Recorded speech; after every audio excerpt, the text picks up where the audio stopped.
Welcome back to Innovations and Integrations. I'm Ryan Huffman, Vice President of Strategic Partnerships with CUSI Tech, and today I'm at one of my favorite places to visit, Edge Innovation, over here on the Donato's campus with Tom Grote and Craig Turner, kind of the heart and soul behind this entire center. If you guys would both introduce yourselves and kind of... Yeah. Thanks, Ryan. Hi, my name is Craig Turner. I'm the Chief Operating Officer for Agape Automation, also the Executive Director of the Edge Innovation Hub. And I'm Thomas Grote. I'm the CEO of Agape Automation, and I have the privilege of being a director for BHEX Automation, which maybe we'll talk a little bit more about, as well as the Grote company, which manufactures equipment in big food factories, all kinds of cool stuff, which I'll probably share a little bit more about as well. Yeah, so, you know, being a byproduct of Donato's, everybody thinks about pizza and how far you guys have grown this great pizza line and technology. But kind of talk about, you know, how did the Edge start? You know, talk about where it started, the brainchild behind it, how you both kind of found each other, and how it all was created. Well, it kind of starts with you and I meeting, right, Craig? Yeah. You want to tell how we met? Yeah, absolutely, absolutely. And then, of course, I'll let you talk about your dad. I will. But I'm sure his name will come up many times. Yes. But we worked on a project together for Stonewall Columbus. Columbus is LGBTQ organization, and it was an opportunity for them to rebrand and rethink the next 30 years of their organization. And through that meeting, we really got a chance to dig into this idea of, what is the core of an organization? What are the folks who run that organization and the community that organization serves? What does it all mean, and how do we talk about it? And so I think we worked on that for about 6 months. At some point, you looked at me and said, we should think about doing some work together.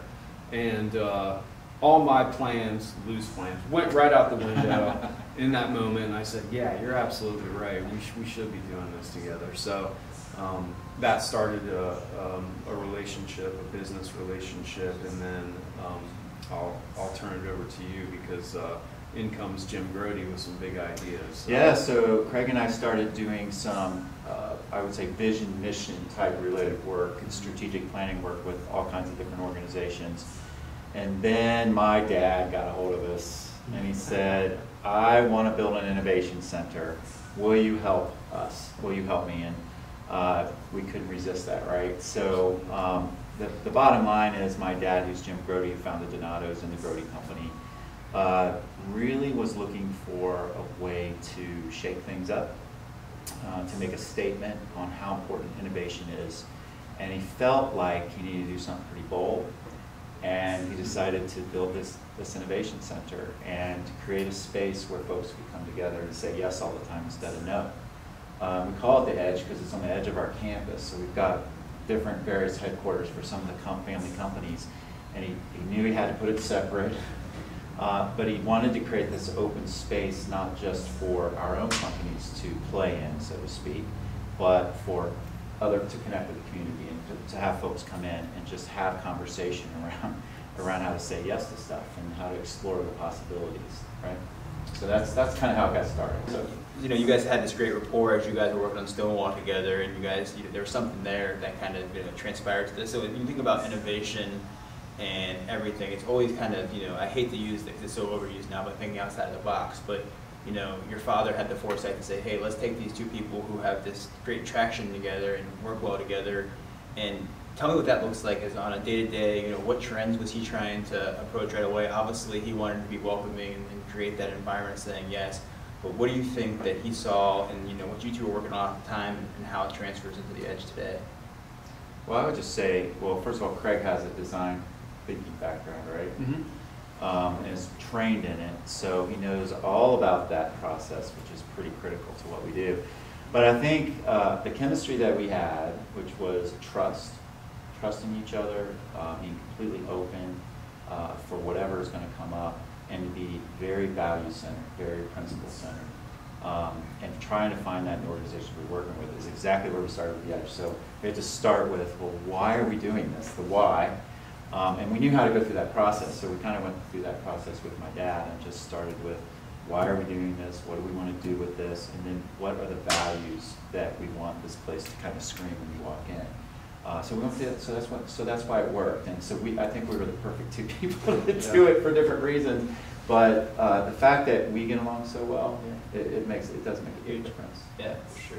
Yeah. So that kind of leads into, I was looking at this in my office on my shelf. I have my Agape token still. And so tell me, I mean, this is kind of a great, lead into that. Tell me about, the Agape approach to life, to work, and to kind of how you guys approach everything. I think it's really key. Yeah. You're the right guy. Great. Well, Ryan, I just so happen to have one right here.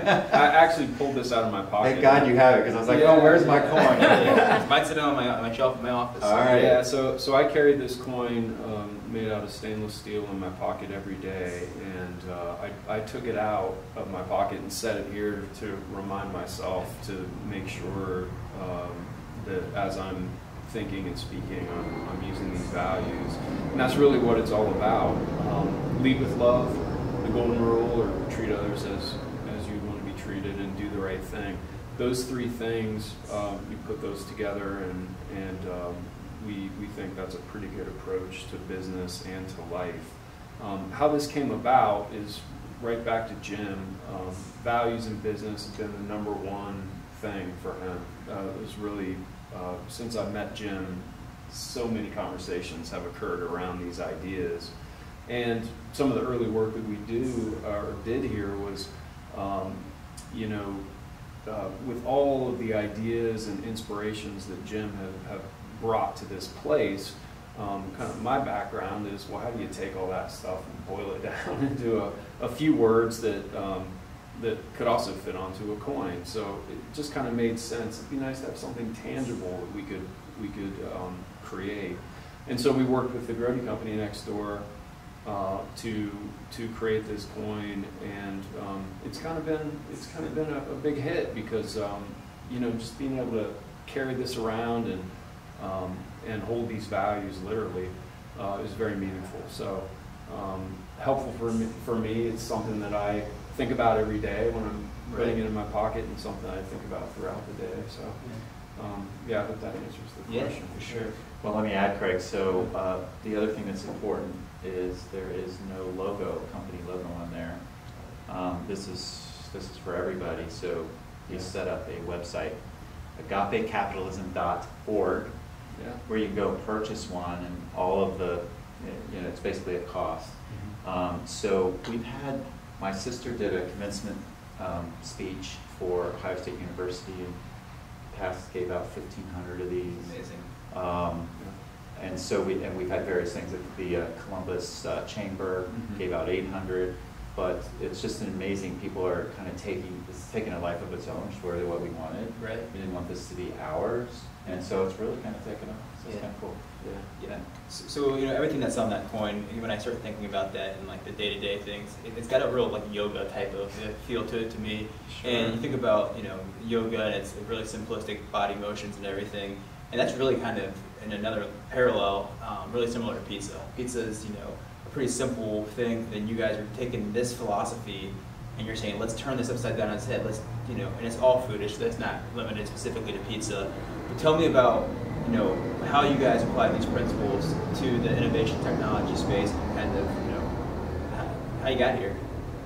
Oh, cool. Okay. Yeah. Well, I guess to this space is, if you think about it, it applies to so many things, but the lead with love, use the golden rule, do the right thing. You use that as a filter for anything that comes in here, right? So anything we're talking about is this going to make things better? Is this going to be the right thing to do for the business or for the people involved? It's such a gut check, right, for everything. But again, it applies to everything, right? 100%. I mean, I can't tell you the number of times, and I know you should tell the story, because you really have some examples where you've used this. Yeah, well, I think that as we were creating our company, Agape Automation, all of Jim's values and this really infused into the ideas of how we were going to create Agape Automation. And we didn't have to look far to see that that automation in the restaurant industry is not about taking away jobs. It is about growing the industry in the best possible way, leveling everybody up. Instead of doing tasks that are dirty, dangerous, and dull all day long, you can do tasks that have more to do with creativity, tasks that are more involved with growing the business and growing the community around that business. And all of those, that change in perspective is very powerful, and it's real. We care a lot about the people who work in restaurants, and it's a hard job. And the core of what we are doing is trying to make that restaurant a better place, trying to make that team a better team, trying to make the job a better job. And that comes right back to the values on this coin and kind of says it all. Yeah. So that is the roadmap to the way you guys approach things on a daily basis. Let's talk about Edge Day 1 and Edge Today, and what changes you guys have seen. And I know I've been out here, I had the pleasure of coming out here many times, and the people that are working here has changed a little bit. And we've seen a lot of people that are BHEX, some of the folks that have been consistent here. But let's talk about how the Edge has changed as it is today. Yeah. Well, I guess how it's changed is when we first opened up, we weren't quite sure what the hell we were going to do. We knew that we needed to just create a space, first of all, and if we committed resources to it, people and money and all that stuff, we needed to create a space so it was really open. We weren't quite sure how it was, and our sister companies were a little skeptical. Right. They're like, what the hell are you doing over there? Like, are we going to have to pay for it? No, you're not going to have to pay for it, don't worry. Right. But it was like, what is going on? So I think there was a little bit of an open book at first. We thought about all different kinds of models on what we were going to do. We thought about being an incubator for dozens and dozens of companies in the food space. When it all said and done, we just kind of slowed up a little bit and focused in on a few things. And for us, it's around food, right, for sure. It's around automation. It's leveraging the competencies that we have on the campus. So we know a lot about building equipment. We know a lot about making pizza. Right. We know a lot about making pizza for grocery stores. We know a lot about so many facets of that business. Yeah. So we stay really focused on that. And then we think about how we use those values and we can add things to the family of businesses. But one unique thing is like Form 5, right, with prosthetics. Mm-hmm.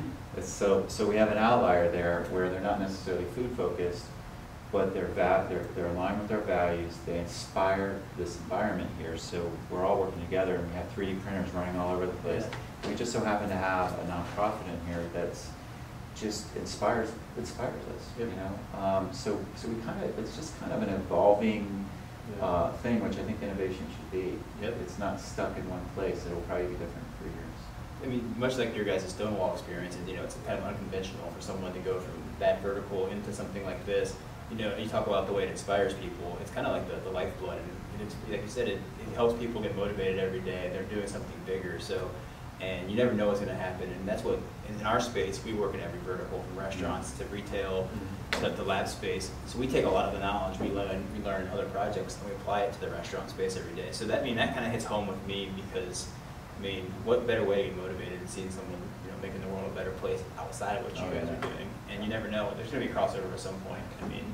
It's bound to happen. So, so we just got back from a technology show, and automation is the key. And every other booth seemed to have vocal automation, whether it's the order taking in the back of the house, where people are AI, and they're replacing the call centers, to working with a company that we've done on previous shows called Auto, which does automation, voice automation in the drive-through lane.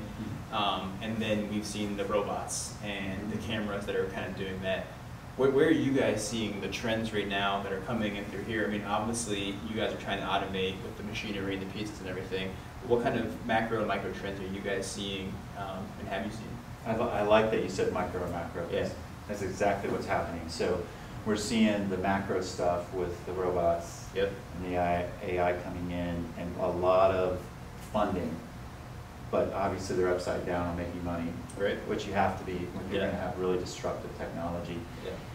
And then we also have kind of that incremental stuff coming, and we're really focused on more on the incremental side, sure, and that is finding smaller solutions that can be adapted more quickly Yep. and generate revenue. And so, but I see that's exactly both happening. That is automating incrementally in little ways. We're making our first product is a smart saucer, we call it. Yeah. Not a dumb saucer, Right. a smart saucer, right, Craig? Yeah. So this thing it knows what it's doing, right? So we press a button, it sauces the pizza perfectly every time in like 7 seconds, but it also tracks when it was sauced, what was sauced, is the machine being used, is the machine clean, does it need permanent maintenance, and all that data is collected, and we capture that data, and now we have something we can utilize to make better pizza, to make the jobs better. And so our approach is to do that with little pieces as we work toward really more automation, more integrated automation, while there's other people coming at it from, well, we're going to automate the whole thing right now. Right. So I think both of them need to happen. I think the robots are fascinating to me. I think they're going to be pervasive at some time, and we're going to have robots. We're going to be working with them. Yep. We certainly can't afford to spend $100 million on that right now. Oh, yeah. But I'm glad people are. Yeah, it's and we're seeing that as well. We've been involved in some of the MISO projects and helping them install those. And again, right now we've gone so far. We've seen it. I mean, you guys, same thing. You're trying to figure out how do you not make this a real estate challenge where you're taking up a lot of space to solve that, and so we're seeing that as well. How does the challenge flow, or your guys' day-to-day goals, how does that flow from Donato's, from the Grote company? What kind of initiatives are you guys being sent from your sister companies and saying, help us solve these challenges or variables? Yeah, so I mean, it's mostly Donato's that we're focused on. Grote is more of a resource, because they make equipment, big equipment. Right. So they've got a lot of IP, a lot of knowledge transfer that they're giving us to help solve problems for Donato's. But as we solve problems for Donato's, we're open to solving those for more than Donato's, of course. And the relationship there is we kind of working on low-hanging fruit. So what are things that we could do quickly, commercialize, and then of course sell to the full market? Because Donato's doesn't want to pay to develop everything, right? Right. So we're investing in a way that we know we're going to get a return by selling that to the whole pizza industry, and eventually probably more than the pizza industry. Right. Yeah, it kind of goes back to your guys' coin and the Agape business approach. Is we talk to everybody, and you guys kind of have that open door policy, and the Romeo's Pizza guys up in Cleveland, they speak highly of you guys, and they know like, we work with those guys all the time. It's not a competitive landscape. It's like, hey, let's figure out. You guys are figuring out how to move the ball forward, and it's just like there's enough piece of the pie, literally, if you will, to kind of everybody share in the innovation. Absolutely. Yeah, I'm glad you brought them up because they've been in just great people. Yeah. And it's not like it's not this fear of copying each other. We do have a very solid wall between Donato's and here, and we sign NDAs and we do all that stuff. Yep. But there is a lot of trust, and if you ever go to one of the restaurant shows, there's a lot of independent restaurant tours. There seems to be a camaraderie. It's kind of like we're all in this together. We all have the same problems. Right. How do we make these folks' jobs better, and how do we find good people who want to stay here? Yeah, I got to jump in with a story. I know Tom's probably heard it over 1,000 times, but when Jim was young in the pizza industry, he started the first Donato's when he was 19 years old. So there were other pizza shops, mom and pop shops down the block and on the south side of Columbus, and Jim tells a story about every once in a while one of the pizza shops would run out of cheese or whatever, and they would call each other up and say, hey, I can't serve my customers tonight if I don't have this cheese. Can you help me out? And Jim would, load up a box of cheese and send one of his guys down, and they had that spirit. Yeah. And Jim has shown that exact same approach to how we do business. This idea that we can serve an entire industry. We don't just have to protect ourselves from competitors. And that goes right back to love. Jim talks about loving your competitor. We might want to be better than them, but we also want to help them and love them. So this whole point is that you know, if people have a great pizza experience, that is good for everybody. Right. And if we can make a better pizza for Donato's, if we can make a better pizza for even a competitor, perhaps, Right. That means in the whole of the universe that people are going to think good thoughts about pizza. Absolutely. And it's good for everybody, right? Sure. So it's just that kind of philosophy that relates right back to the values, and we can go right at that with automation. Yeah, that's interesting. Someone said something to me last week at the trade show we were at that kind of resonates with that. They said, we look at technology differently than a lot of other companies do. So we break it down into two categories. Does it make the environment a better place for our work crew and throughput, and makes it more efficient and effective, and makes the process for our team better? Mm-hmm. Or is it a consumer-facing thing that makes it better for the consumers, and it's something that is more attractive for them? And he goes, we try to keep it completely separate. He goes, because where he thinks there's challenges is you have a technology that you're trying to solve both those problems simultaneously, and he says that one will outweigh the other, and you're trying to approach that. So can you guys tell me a little bit what you think about that? And it's okay to disagree. I thought it was just intriguing. I put a lot of thought to that statement itself. Well, I would just say the first thing that came to mind is the workflow stuff, in my mind, is consumer facing. Right? Yep. Well, for a couple of reasons. I mean, it affects the customer so much, how good of a job you do, but also those associates are consumers as well. Right. Yeah. So we want to wow them. I think so, and we are focused in the kitchen, actually. Yeah. But we want that machine to wow them. We want the graphics to wow them. Yep. We want it to be easy. So that's, I guess that's what I'd say there is that's where our focus is. Yeah, I think we've seen in the drive-thru specifically, they've tried to take a process like the drive-thru, and they've tried to almost gamify it, where they can compete against the store down down the street. And it's been interesting to see, like, the loop timer technologies. We're seeing more and more things come to replace that right now, and you're seeing cameras that do that same process. Nice. But now they're seeing, and pizza's a little different because it's usually ordered before someone pulls up to the window. Yeah. But in the burger space, they'll see someone pull up and they're like, oh, this is a 45-year-old guy who ordered a burger, and it'll suggest of sell, would you like to add bacon to that or a milkshake to that? So it's doing the different things there. Yeah. But in the back of the house, it's creating a scenario like, hey, how fast are you moving it through? And then you incentivize those crews to do it. And I think you can do something very similar in pizzas during peak times. I'm sure, like Friday nights, you guys could figure out a way to make it a game. And Absolutely. Absolutely. Yep. Yeah. Make it fun. Yeah, I mean, that makes people want to come to work, and they don't have to worry about, the inevitable call-offs, because people, I mean, everyone has things, and I think that's how things have changed. Tell me a little bit about some of the pain points and challenges you guys have had throughout your history. I mean, obviously you said you started off and you said, what the hell are we doing?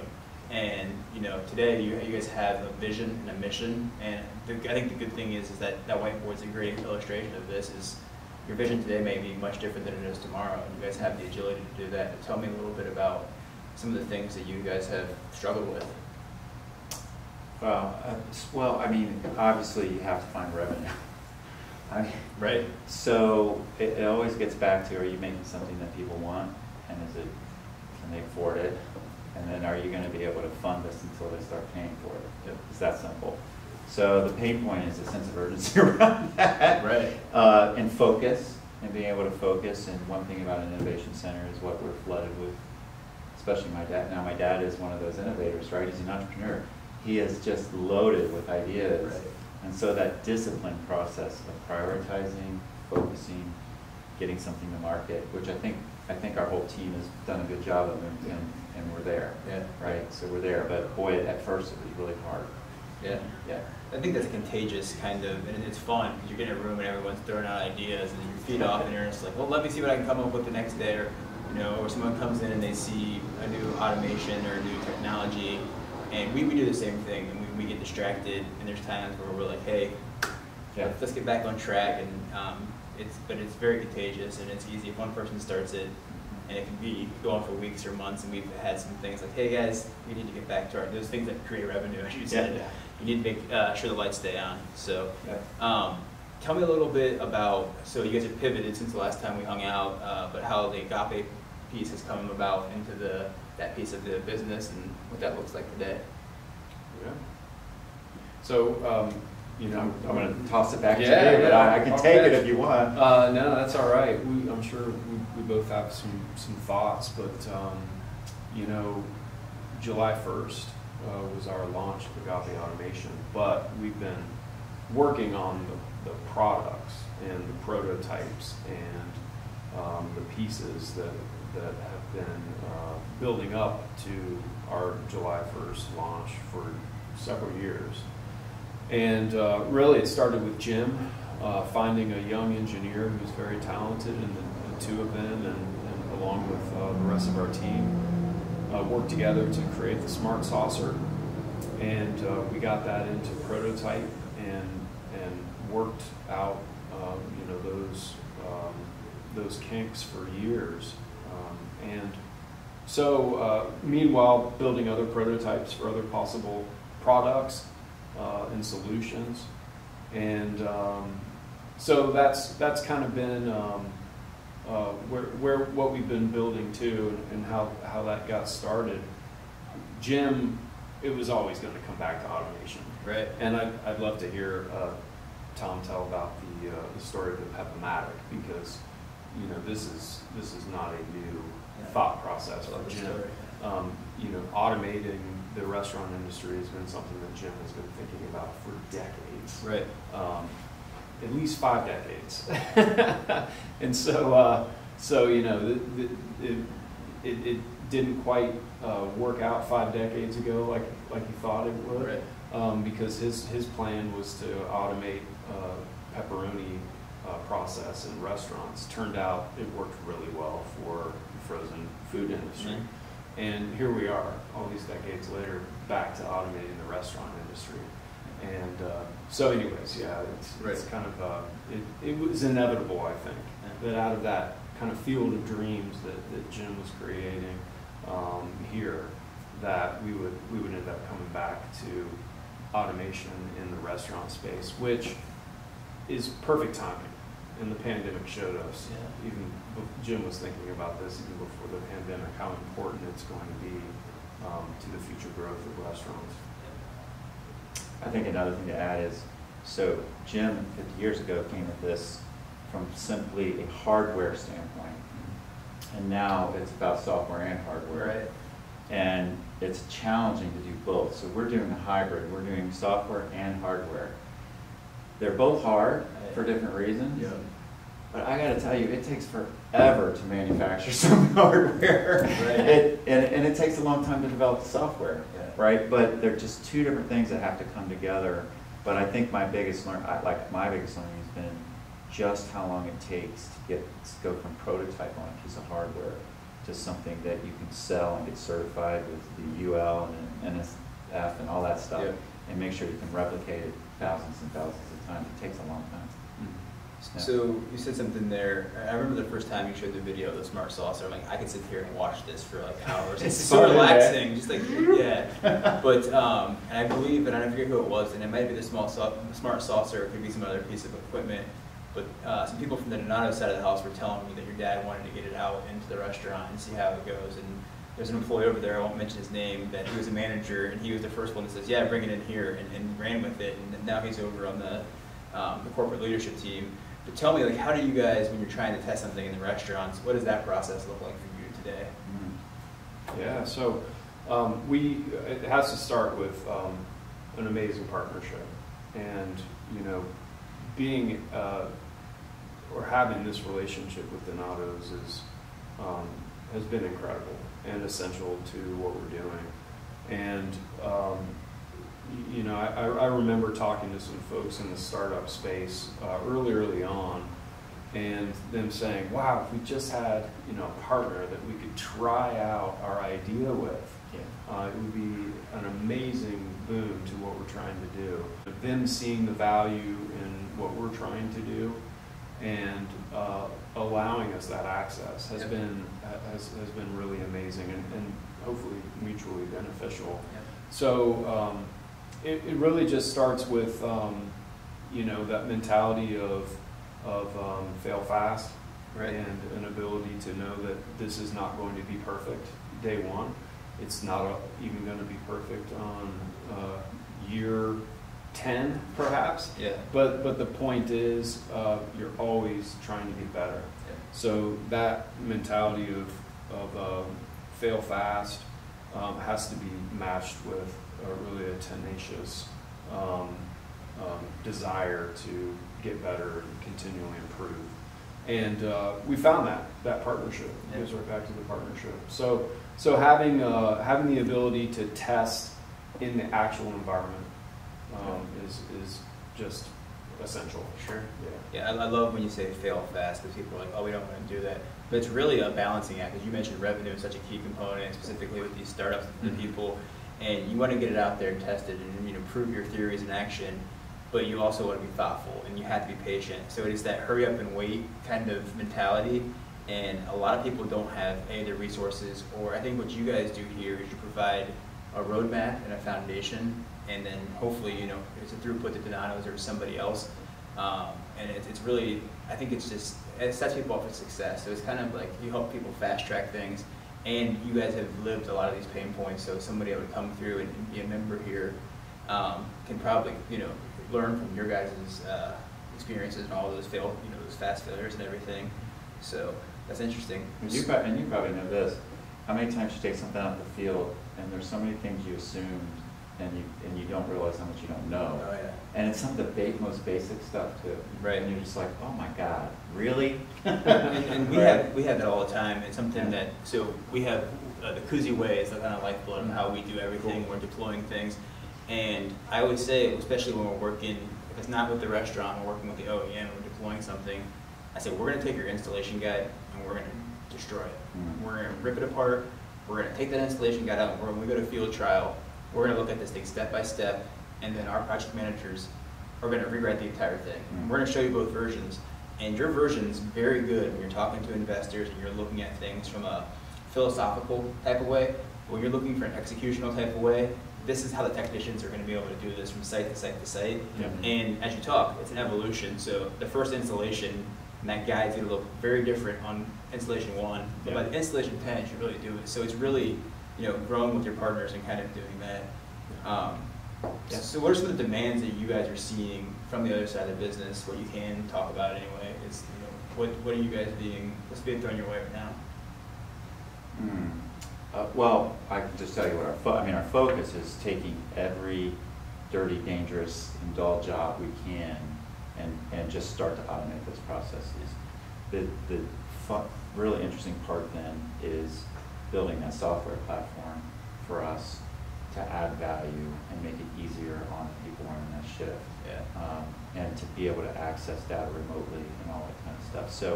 So the demand is to just make things easier and simpler. And so you could sit down with any restaurant and develop a list of 20 things that they're like, I wish I didn't have to do this, I wish I didn't have to do that. And some of those are being solved out there Right. by other folks, and we're just trying to do our little piece, basically. So I guess it's just so many things. The restaurant is so far behind. It's crazy, isn't it? It's so far behind a lot of Yeah. other places. Yeah, the data, and when I got into this role in this business, I didn't realize the big piece of data played into all of this. And the folks at PassSpot were the ones that pointed out to me, because we started deploying this for them, and it's like, I don't really understand it. And then we did an installation for a large grocery store chain, and the data came back. I said, it makes sense now. And we did the first installation. I was just like, we're happy to deploy it, but I don't get it. And what it does is it creates those habits that you don't know. And it's not saying, hey, Ryan didn't wash his hands before he came back to shift. He would say, hey, you had 8 people inside of a pizza joint, and it's 4-hour shift, and you guys have a standardization. Every 15 minutes, there's got to be hand washing. And in your first 4 hours, you had one person wash their hands. And one of the stats they showed was like, hey, you had a group come in at the first shift, and one person washed their hands when they started their shift. And they're like, so that helps you just reinforce things. It's not saying this individual is doing this, but then same thing, they're tracking data, and if a certain shift has 100%, they bonus people and they do different things. And downstream, that's like, doesn't seem like a big deal, but it stops the foodborne illness. Well, you you don't save have somebody's life, right. for God's sake. Yeah, and so, I mean, it's huge. It's really big. the fallout. So the Yep. data is incredible. So we have PassSpots here as well, Yeah. and I say kudos to PassSpot. Yeah. I think it's a great solution. Yeah, and they've got more things coming right now as well. They're they're a lot like you guys, forward thinking, And we did a podcast with them a few weeks ago, and I said, "What's next?" And she just smirked. She's like, "There's stuff coming, but we're not to a point to talk about it yet." So Okay. it's really interesting to do that. So where are you guys? I know you guys have, you know, your partners here that work here that provide inspiration for you, but where are you getting your inspiration on a daily basis? I mean, you guys have to look at the world so much differently, specifically when you're out dining or drinking and doing all that stuff. So where are you guys getting your inspiration on a regular basis? That's a great question. I just I just got to serve on a panel and also moderate a panel for your Midwest Restaurant Expo over there.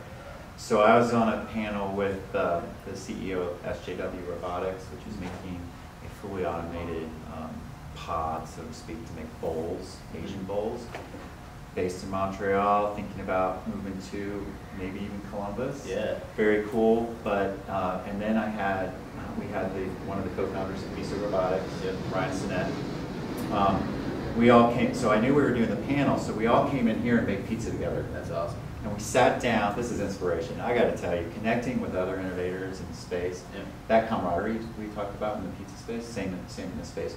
So we had, you know, slight competition stuff you could make a case for, but we were all just like inspired by each other, and we just sat around and we made pizzas and we ate pizza, we drank beer, we watched High State game, Yeah. and I got to hearing the war stories from Ryan about miso in the early days, and all startup stuff, all trying to get funding, all trying to get their ideas to revenue, you know, get revenue.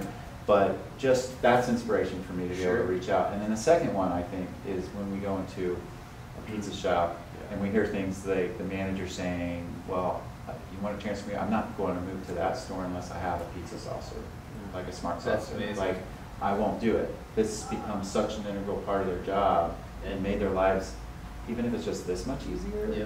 If you just take this much stress out of a restaurant manager's job, I mean, come on, that's a big deal. Because that is a stressful job. Yeah. So I get inspired by that as well. Absolutely. I think that that idea of being inspired by the restaurant and the people who work those jobs is something that we need to constantly be coming back to.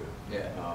Because, like you said, Tom, it's a hard job, and you know, there is so much that we can do to help them out.